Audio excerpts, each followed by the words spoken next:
Good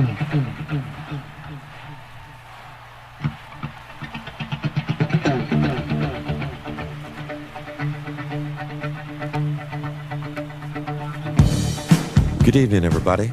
I'm Jim Ladd, and tonight we begin part 3 of our interview special of Pink Floyd. This is only the second time in Pink Floyd's career that they have agreed to speak to national radio. The first was when Interview brought you lead guitarist David Gilmour, and for their second only national radio special, Interview is proud to introduce you to writer, bass guitarist, and vocalist Roger Waters. Interview will change its structure tonight and next week to bring you this special program with only one commercial interruption.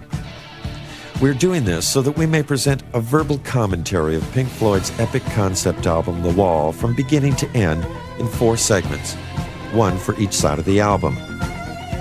Pink Floyd's album, The Wall, is, if you will, a conceptual novel set to music. And tonight, you will meet the author, Roger Waters.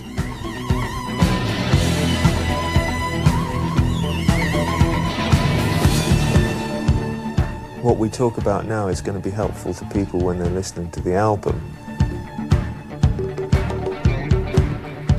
What you will hear tonight is a song-by-song explanation of sides 1 and 2 of Pink Floyd's album, The Wall, a work that took nearly 10 months to write and almost a year to record.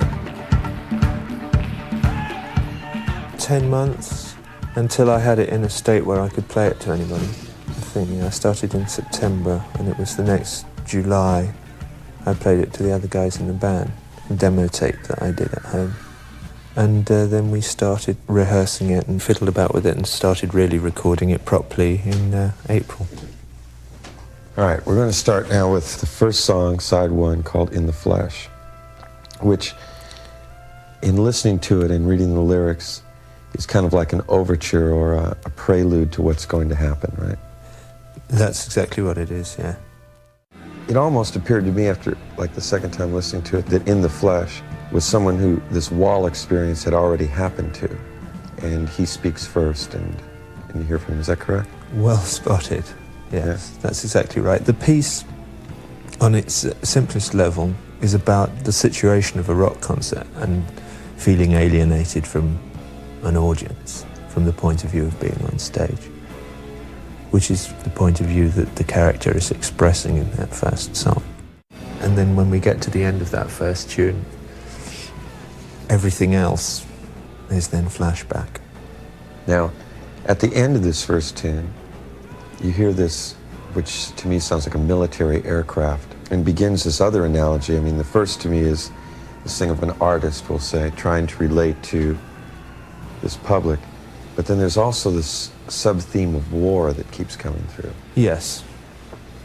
That's a personal thing for me, but also I think for a lot of my generation, because I was born during the war. In fact, my father was killed in the war. And I come from a generation that grew up out of the ashes of the Second World War. I didn't really want it to be that specific, you know, it's just a kind of feeling of being threatened by something. Or parents saying to a child, you know, watch out, here it comes. It's supposed to be about how, I think, it's about how parents start inject their own fears and worries into their children from a very early age, really. Particularly, in my case, if they've just been through a world war or something like that. We all go through devastating experiences, and we tend to pass them on to our children when they're very young, I suspect. From there we go to another brick in the wall, and this is where the father leaves home and the actual wall begins. Daddy's flown across the ocean, leaving just a memory, snapshots in the family's album. So this is a real personal song, then, if you tell me that your father died in the war, this is a... Yes, it is for me, but it's also about, it's always meant to be about any family, really, where either parent goes away for whatever reason, whether it's to go and fight somebody or to go and work somewhere, or it's like, in a way, it's about rock stars leaving home for a long time as well to go on tour and leaving their families behind. and maybe coming back dead, or more dead than alive. This has happened to some of them. It's not meant to be my autobiography. Obviously parts of it are drawn from, well, but quite a lot of it is drawn from my life, but a lot of it is drawn in from what I've observed in other people's lives as well. But the idea of going away to fight or going away to perform as being a similar kind of thing is meant to be there. In the next song, The Happiest Days of Our Lives, we hear an uncompromising attack of school systems and of teachers who, at a highly vulnerable period of Pink's life, helped to begin building a wall that, to some extent, surrounds all of us. Obviously not all teachers, but we had a few at the school I was at who were really very like that. They were so f***ed up that that was all they had really to offer, was their own bitterness and cynicism. Some of them, I may say, were very nice guys and understood what was going on. But this line here about when they get home, their fat and psychopathic wives would thrash them within inches of their lives. We actually, at the school I was at, had one guy who I would fantasize that his wife beat him. Certainly she treated him like shit. And he was a really crushed person. And he handed as much of that pain on to us as he could. And he did quite a good job of it. And it's funny how those guys, when you get those guys at schools, they will always pick on, the weakest kid as well. So the same kids who are susceptible to bullying by other kids are also susceptible to bullying by teachers as well. It's like smelling blood. They hone in on the fear and start hacking away, particularly with the younger children. Would he do this in a physical way or mental torment? Mentally. Sarcasm. Sarcastic bastard. Do you believe that most people would be better off without a formal education, the way formal education is today? As far as England is concerned, no, I don't think they would be better off with that. I mean, you can't just take away what's there and leave a vacuum.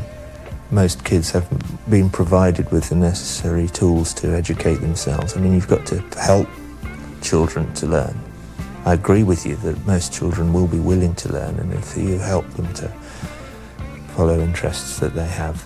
But the machinery that you would need to give them that help can probably only be derived from changing the existing system rather than, wiping it all away and saying, no, that whole formal thing is no use to anyone. Part of the reason that this is in this piece is because at the moment there's a great resurgence in England because educational standards are falling for all kinds of reasons. Standards of literacy are falling, so they say, so some people say. And there's a great resurgence of the, let's make them sit still and keep quiet and learn to read and write school of thinking, which I think is a terrible shame. But it's happening because, the inner cities in England are becoming more overcrowded, and so I'm sure it's the same here. It's exactly the same here. The literacy level is plummeting here, and it's caused great concern. Right, but lots of people feel that that's because, there's no discipline anymore, which I think is nonsense. Now, the last song on side one, the song about mother here, because mother always means, especially in this country, I mean, is it Mother, God, and Apple Pie, or what order do we run that down? Chevrolet's Mother, God, and Apple Pie. But anyway, she's up there somewhere in the top three with a bullet in American culture, and always as the absolute vestige of purity and warmth and security and all of that. And here in this song, you approach mom that way, but the very fact that she does all of this stuff is what really is wrecking the child, correct? Yeah, overprotection. If mothers err, it is often I suppose some mothers neglect their children, but I think an awful lot more of them overprotect them and go on trying to mother you for far too long. Don't get me wrong, that's not how I feel about my mother. I don't feel that that's exactly what she did. In fact, I think that she gave me, in lots of ways, a kind of a reasonable view of the world and what it was like, or as reasonable as she could. Nevertheless, I think that parents tend to indoctrinate their children with their own beliefs far too strongly. My mother was extremely left-wing, and I grew up really believing that left-wing politics were where it was at. But of course, all the children of right-wing parents all have held opposite views, and it's very difficult for parents to say to their children, well, now this is what I believe, but I might well be wrong, who knows? Because they don't feel they're wrong. No. And they've sorted it out and they feel they're right. But I think you can waste an awful lot of your life if you just adopt your parents' view of the world, or if you reject it completely as well. If you use their view either positively or negatively to the exclusion of thinking it out for yourself, you can waste 10 or 15 years like that. This thing about won't let any dirty girls get through. Did your mom check out all your girlfriends for you? No, she didn't, actually. Well, yeah, actually she did, yeah. I think she was kind of old-fashioned enough to think that, what would be really bad for me would be to find a nice, clean girl and get married, and get hooked into some relationship when I was too young, which in fact I did. But that's another story. So I can remember her specifically actually encouraging me, really, to go out and look for dirty girls, Really? Yeah. Oh, how great. Well, I'm not so sure. I think that, that was a bit more control. Pushing you in either, it's up to you. What you want to do with women is your affair, really. Unless you want to seek somebody's advice. You don't want somebody watching you. I didn't anyway. Especially not at first. Especially not your mother. Okay, now, side 2 of the album begins with Goodbye, Blue Sky. And this is another song that relates to war and bombings, and this is where the child's voice is at this cut. Well, that's like a resume of side 1, really. In a way, it's saying, okay, we've dealt with that, the roots and the war and the baby and the things and everything and the relationship with the mother, and this is like a resume of it and saying, okay, now, so where do we go from there? So this kind of capsulizes everything. And now we're moving on to, would you say, adolescence? Yeah. Teenage years and so forth. Yeah, well, and beyond. It gets very difficult to follow now. Okay. Well, we'll see what we can do. It moves very, very quickly. Very quickly. Yeah. The order has changed here because I have Empty Spaces as next. Yes. Is that correct? It is on the album, yeah. But it's not on the lyrics No, yet. because we discovered when we'd mastered the thing, or when we were mastering the thing, that side 2 was just too long. We had to get rid of something. And Empty Spaces and another cut that used to be on there called What Should We Do Now? The same tune. So Empty Spaces was a reiteration musically of that tune, towards the end of the side. So we just axed What Should We Do Now? But we've left the lyrics on the bag because they help tell the story. Could I ask you a favor then? Would you mind reciting that for us? Absolutely. We will be quiet, and Okay. can you just recite So that this for is us? after Goodbye Blue Sky. So what should we do to fill the empty spaces where waves of hunger gnaw? Shall we set out across this sea of faces in search of more and more applause? And then there's a list of things to do, which I'm quite glad isn't on the album now because it's rather banal. And when I heard it, when we'd finally recorded it, I didn't really like it very much, but it does help to tell the story, so I shall read it to you. Please even do. though I did. So, shall we buy a new guitar? Shall we drive a more powerful car? Shall we work straight through the night? Shall we get into fights, leave the lights on, drop bombs, do tours of the East, contract diseases, bury bones, break up homes, send flowers by phone, take to drink, go to shrinks, give up meat, rarely sleep, keep people as pets, train dogs, race rats, fill the attic with cash, bury treasure, store up leisure, but never relax at all with our backs to the wall. So anyway, it's a description of modern life.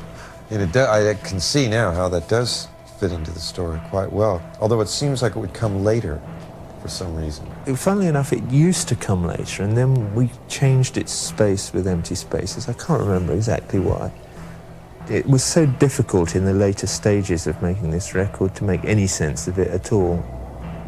opera ourselves, having lived with it for so long, you know, and got so close to it in so much detail, it's then very hard to take a broad view of it and make the right decisions about how best to tell the story. I think it would have been in the right place there. But Because- in Empty Spaces, which is still in here, Yeah. right? It seems to be the real first acceptance that this musician or this artist or this person goes, okay, I'll build it. Would you say that's true for Empty Spaces?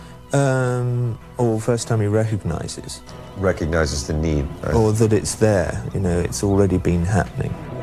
Okay, Young Lust, this is where I see the adolescence, the youth, really starting to feel frustrated, searching for something to override this loneliness or to blot it out, or more noise, more diversion.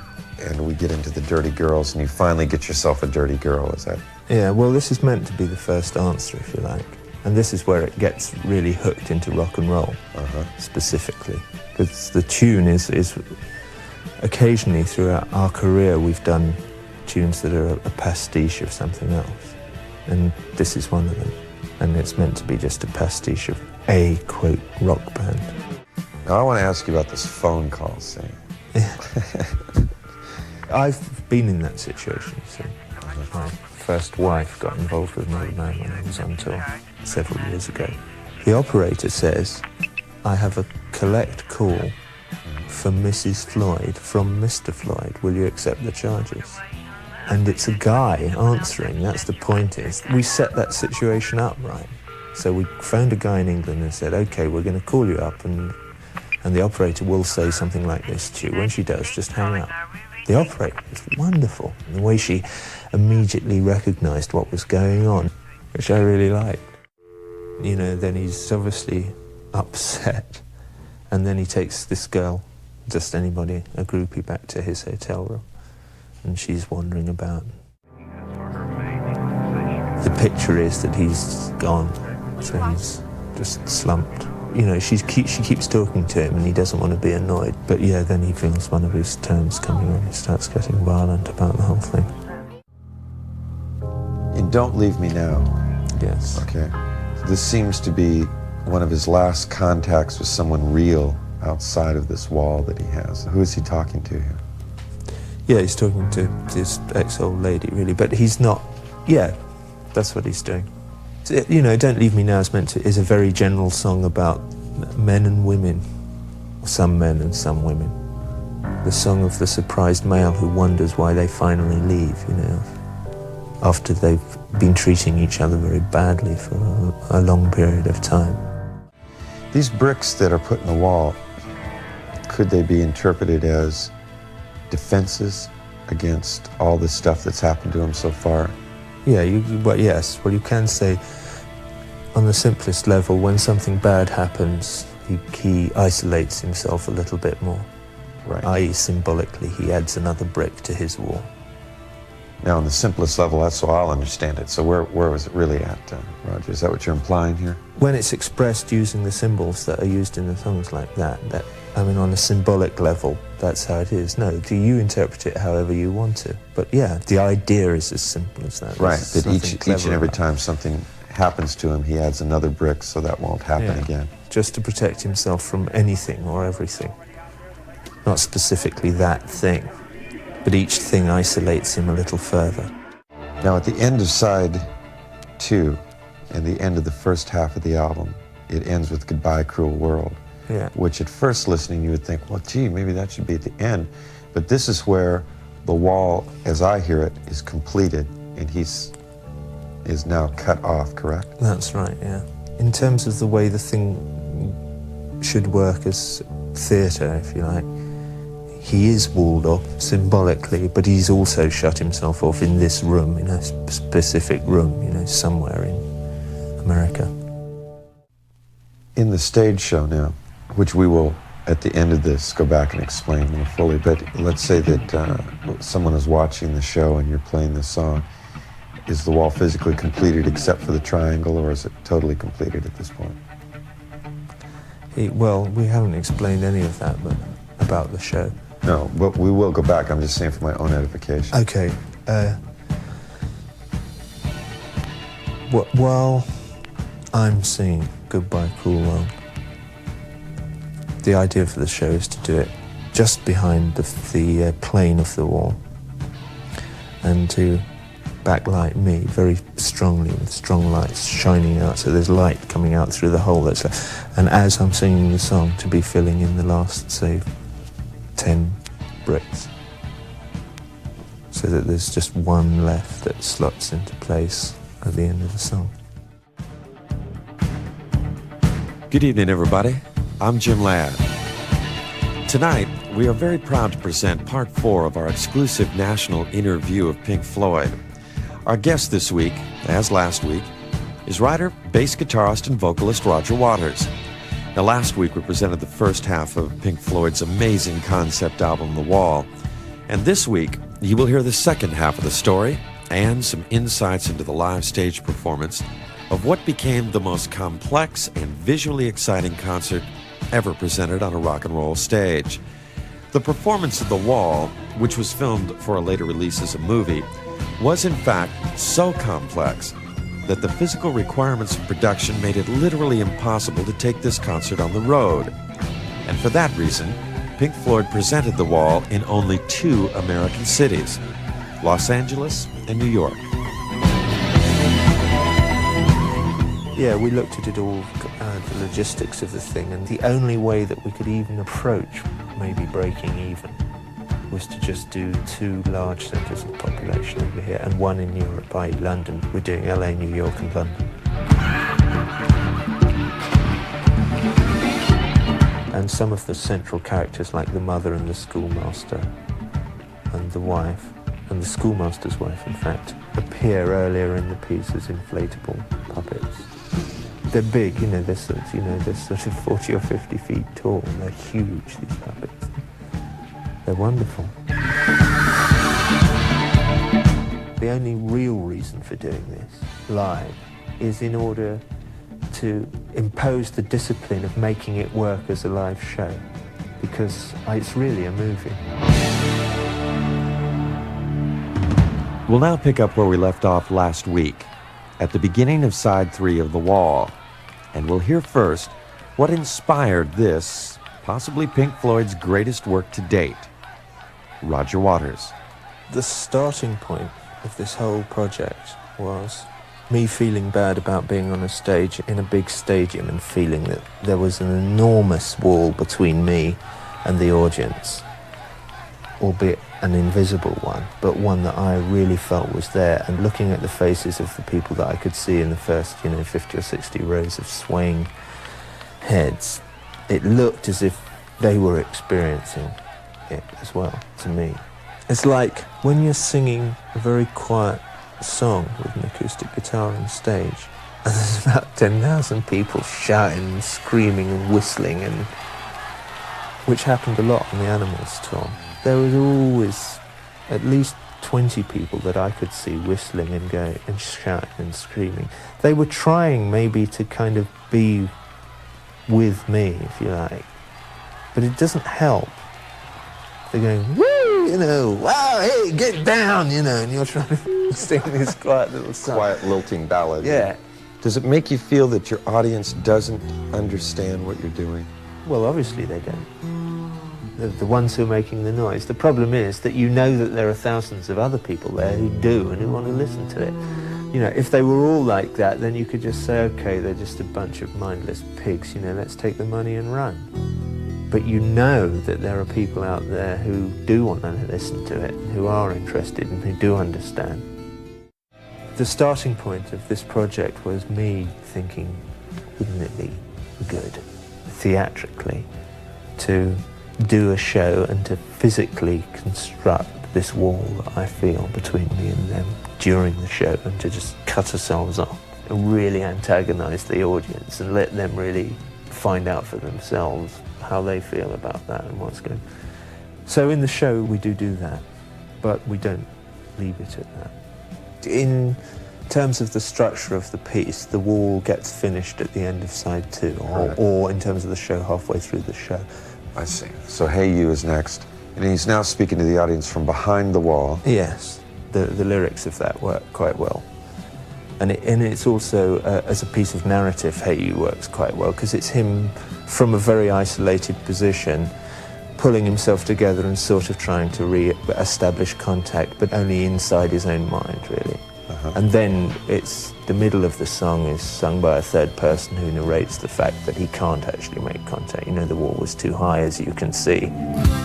We then become susceptible to the worms. Okay. And the worms are symbols of negative forces within ourselves, and we decay. But the worms can only get at us because, you know, there isn't any light or air in our lives, symbolically speaking. Then it goes on to, is there anybody out there? Yes? Yeah. Which is the extreme isolation and done loneliness. That's it, he's caught. Right. Anything else you want to say on that? Not really. Okay. Now this one, Nobody's Home. This sounds a little like Randy Newman to me. I don't know if you're influenced by him or not. Probably. I like his work, certainly. So I want you to elaborate on this one for me. I like this one a lot. Nobody Home.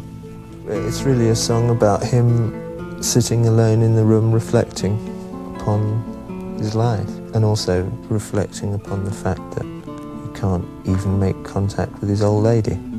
Got those swollen hand blues? I mean, every once in a while you come right off of Cosmic Land into the bathroom. I just gotta bust you on that for a moment. I don't know, what do you think that's a reference to? Masturbation? No. No? Not at all? No. What's it a reference to? It's a reference to another song that comes later on called Comfortably Numb, that's about fever. And it says, in fact, in there, it says, my hands felt just like 2 toy balloons. In a way, I like yours better. It's this song actually skips back sort of 10 years from now to the late 60s again. One line in it is specifically Syd Barrett, the elastic bands and the shoes. That was him. He used to have elastic bands around his boots because, you know, the zips were always broken and he couldn't get the buttons done up and things. And the Hendrix perm in those days, you know, in the late 60s, they all had them. I didn't, of course. Of course. But, I mean, you know, Sid did. Sid had a Hendrix perm. And everybody, you know, from Eric Clapton on. So again, we could just sum this up by saying someone who's harking back to something more real while he's surrounded by all of this. Yeah, that's why he says, and I got fading roots at the end of it. All right, now let's go on to Vera. This is not the same woman that you refer to in Don't Leave Me Now, then, right? No. Vera Lynn is, if you were English, you would know who Vera Lynn was. Well, she's still alive. She still works, in fact. But in the war, she was the forces' sweetheart in England. All her songs are about the soldiers going away and kind of thing. So in Nobody Home, he skips back to 1968, if you like, and now he's going all the way back to the war now. The Vera song finishes up saying, does anybody else in here feel the way I do? And then that's how he feels. Bring the boys back. Comfortably Numb is the last on side 3. Yeah. In the original scenario for the making of the album, there are people banging on the door going, come on, it's time to go. The idea is that they come to get him to take him to the show, and he's in no state, so they get a doctor in so that they can actually get him standing up and wheel him out and wheel him on stage. Are there a number of rock and roll doctors that way in real life? He's kind of a maniacal cat. I mean, he's really kind of evil, this doctor, in a way. Yeah. Oh, yeah. I had one guy once who thought I'd got food poisoning for an upset stomach. He told me I had a viral infection of the stomach or something. And he thought I had stomach cramps. He wasn't listening to me at all, I don't think, when he was... In fact, I discovered later I had hepatitis. He gave me these tranquilizers. It was in Philadelphia. And boy, that was the longest 2 hours of my life. Jesus. Trying to do a show when you can hardly lift your arm, you know. I wish if you just left me alone, the pain I could have handled, you know, there was no sweat, but I could hardly lift my arms or move any of my limbs. Oh, God knows what he gave me. But it was some very heavy muscle relaxant. I mean, after listening to the first 3 sides of this album, and then you get here, and the first thing you hear is the Beach Boys. Really kind of turned my head around. They agreed to do it. We asked them to do it. And they were going to do it, but then they went off and toured Japan or something instead. I think they were quite into doing it. Mind you, they hadn't all seen all this stuff about, all the racialist stuff that comes in some of the songs that we were going to ask them to sing. I don't know how they'd have responded to that, because Bruce Johnston actually came down and did some. He's credited on the sleeve, in fact, as one of the backing singers. Well, A, I like the sound that they make a lot, and B, it epitomises a lot of that sound. Now, In the Flesh comes next, correct? Yeah. There is a substitution made that Pink is supposed to come out, but he doesn't, and they put a surrogate band in. Is that correct? Well, yeah. At the beginning of the show, we will be in disguise, and at this point we are as well. Okay, now why does this happen? Why is it's the idea is that we've been changed from, the lovable old Pink Floyd that we all know and love into our evil alter egos take over. Because of this wall that has been built. Yeah. And this alter ego is the person who is speaking about there's a Jew and there's one with spots and so on. Yeah. This is our nasty side coming out. We've now decayed. When we went from the Beach Boys to heavy metal to Yeah. that was incredible. So this one is Run Like Hell Is Again. It's actually a sort of disco tune, really, isn't it? Wouldn't you say? Well, it's just the warning to run from the worms. Yes. Well, it's funny, interesting you should ask that. Originally it always was, but then slowly I tried to move the emphasis away from that, and it's just supposed to be this kind of crazed rock and roll band doing another sort of umpa number.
Waiting for the Worms. This is where a little more blatant fascist things come in with the putting on the black shirts, weeding out the weaklings in the dead wood. Yeah.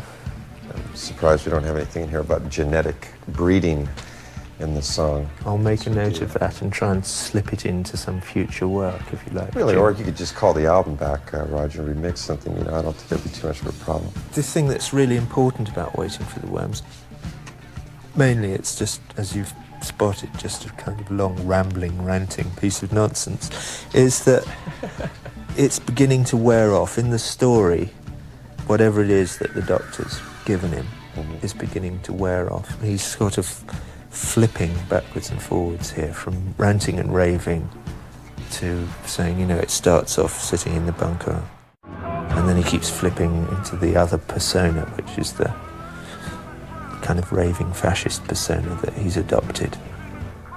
I could explain one thing, and that is that all that chat over the loudhailer, the bullhorn stuff in it, is actually describing a march from a place in South London. It's a very heavily black populated area of South London where the National Front is particularly active.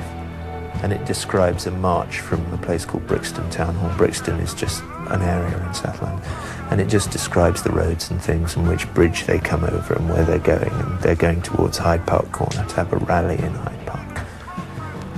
And at the end of it, I don't know if you can hear they're saying hammer right, in the background. And so that was another thing. On side 4, the audience who start off in between The Show Must Go On and then The Flash, you can hear them chanting Pink Floyd. They slowly, that gets taken over by the words. So it's you know, the idea was for a kind of rock show to turn into a rally. These last two lines, and stop because I have to know, have I been guilty all this time? Yeah. Is Pink asking himself now, am I a contributor to this very hell that I've made for myself? Yes, exactly that. And what's your judgment on that? Well, it all comes out in the next song. Which is The Trial.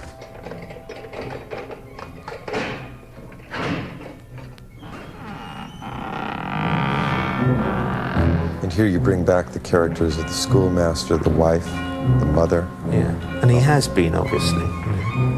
We have been. We did do Anaheim Stadium here last time. We're the first people in the audience who are 120 yards away because they won't let you get on the infield, you know. A dreadful place to do a rock show. You know, the only reason for doing it is money. The defense of doing huge gigs like that where nobody can really hear anything or see anything is, oh gosh, well, there are so many, we're so popular, there are so many people who want to come to see us that we have to do these very large venues in order to accommodate them, you know, which is a nice, gentle out, but the reason that we all do it is for the bucks. And don't ever let any rock and roller tell you any different, because it ain't true. So, he decides that he has, you know, we have, all those big stadium gigs. As it's himself who is trying himself, the worst thing that he thinks can happen to him is that he should expose himself and his fears and his feelings and everything to everybody else. Make himself vulnerable. Well, wait a minute, you say that he's judging himself. Yeah. This is him hallucinating. This is him breaking down, if you like. But the penalty, after all of this that society has done to the guy, the penalty is to tear the wall down. Yeah. And expose him as a real person to all these other people behind the wall. The worst thing that he feels can happen to him is that he be exposed. When in fact it's the best thing that can happen to him. The last song on this epic work here is Outside the Wall, where it says here, this last line, which I think may be the best line of the whole album, banging your heart against some mad bugger's wall. Now seems to be back outside of this whole situation to me. And now we have the artist, or the, in quote, bleeding heart, who has spent his life trying to get through all these walls that people have set up. Do you think that the artist himself is a person without walls? Are you saying that you are a person who has survived through life without them? This ain't TV, Roger. Don't do that to me. No, I can't say anything about the last song. Really? No. Too close? No, I like it, and I think I like it. It's enigmatic, and I like that about it, and I wouldn't care to discuss it. I don't even really want to think about it myself. Do you see yourself as someone who's constantly banging his heart in a literal sense against? I don't want to talk about this song. Really? Yeah. Okay.